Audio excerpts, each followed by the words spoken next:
श्री रणजीत सिंह नाइक निम्बालकर जी। माननीय अध्यक्ष महोदय, मैं आपका धन्यवाद प्रदान करता हूं कि मुझे यहाँ पे बोलने का मौका दिया।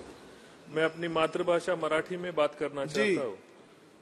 अध्यक्ष महोदय, महाराष्ट्र राज्यामध्ये मराठा आणि धनगर समाज या दोन जातींचा आरक्षणाचा विषय फार गंभीर बनत चाललेला आहे। मराठा समाजाच्या बाबतीत बोलायचं झालं तर महाराष्ट्राच्या एकूण लोकसंख्येच्या 33% समाज हा मराठा समाज आहे आणि ज्या वेळेस देशाला गरज पडेल त्यावेळेस मराठा समाजाने छातीचा कोट करून देशासाठी मराठा समाज पुढे आलेला आहे। देव देश धर्म या तिन्ही संस्थापनासाठी मराठा समाजाने स्वतःचा छातीचा कोट करून मराठा समाज लढला। आजची परिस्थिती अशी आहे अध्यक्ष महोदय की 25 वर्षापूर्वी ज्यांची 25 एकर जमीन होती त्यांची आज केवळ 2-2.5 एकर जमीन राहिलेली आहे आणि त्यामुळे मराठा समाजाच्या मुलांना आर्थिक आणीबाणीमधून समोर जावं लागलेलं आहे। मुलांच्या शिक्षणासाठी सुद्धा आता लोकांच्याकडे पैसे राहिलेले नाहीत। अशी परिस्थिती मराठा समाजाची आली आहे की मुलांच्या शिक्षणासाठी उद्या भविष्यात जाऊन किडण्या विकायच्या का काय अशी परिस्थिती मराठा समाजाच्या पालकत्वांची आलेली आहे।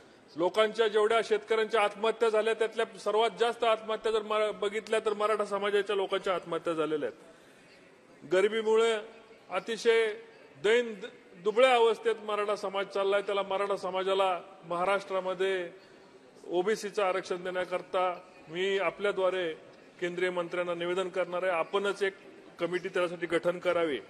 त्याचबरोबर धनगर समाजाची अवस्था तीच आहे।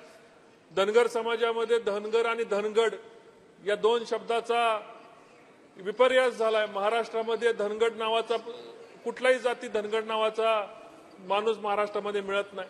महाराष्ट्र सरकारने त्याच्यासाठी स्पष्टता दिली, ॲफिडेव्हिट दिले, तरी धनगडाचं धनगर हे होत नाही।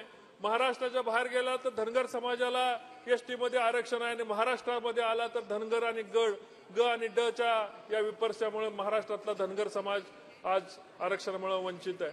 मी आपल्याद्वारे या सदनाद्वारे मंत्री महोदयांना विनंती करतोय की या दोन्हीसाठी आपण संयुक्त बैठक लवकरात लवकर लावावी आणि या दोन्ही समाजाला न्याय द्यावा।